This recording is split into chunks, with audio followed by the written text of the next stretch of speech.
February 18th, 19th, and 20th, Friday, Saturday, and Sunday. There's 5 planets in fire. So the sun just moved today into Pisces, and the moon is in Sag. So they're 90 degrees apart. This is not an easy combination because Pisces is very dreamy and slightly confused, and they make up stories, and Sag exaggerate.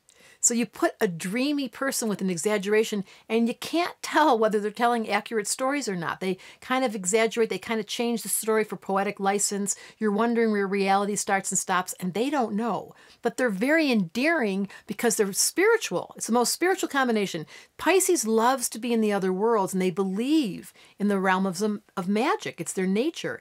And Sag is the philosopher, deep questing. Why are we here? What's the purpose of this life? I'll seek. I'll travel. I'll go elsewhere to find what's true. So now you've got a space cadet and a traveler who's not very grounded and not very committed to being here. And there's these other 3 planets in Aries, Venus, Uranus, and Mars. So we've got this incredible energetic, those 2 planets in Sag, we've got the moon and Saturn, then 3 planets in Aries. It's a very energetic time, but when a Pisces energy begins, we're at 0 degrees these next 3 days, just entering, you'll feel the shift from Aquarius being all fluffy and talking to going deeper, and that Sag energy wants to go wild. So this is the part in all of us when you know someone's personality is a little conflicted, and you meet someone, you go, you know, they're not comfortable in their own skin.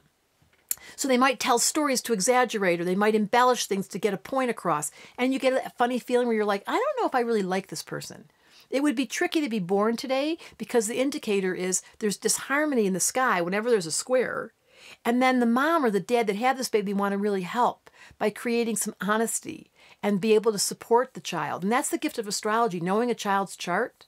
You get to facilitate the wisdom rather than the conflict. That's really what all psychology is about. Being able to use the grist for the mill, the hard part of your chart, and then to get the wisdom of what is the teaching? What's the lesson? If someone was born with this much fire, they came in this life to really want to get honest and learn the spiritual lessons. And sometimes when the sun and square are squaring like this, the sun and moon squaring, it's not an easy lifetime. But you know what? Those are the lifetimes that people get the most for their buck. They learn their lessons and they get to see what they're made out of. And if you can take a challenging life experience or a hard chart and you can turn it into wisdom, wow, that's generating merit. That's the sign of a useful lifetime. So sometimes the hardest lives, when things are really difficult, is the test to see, do you have faith? Can you keep your heart open?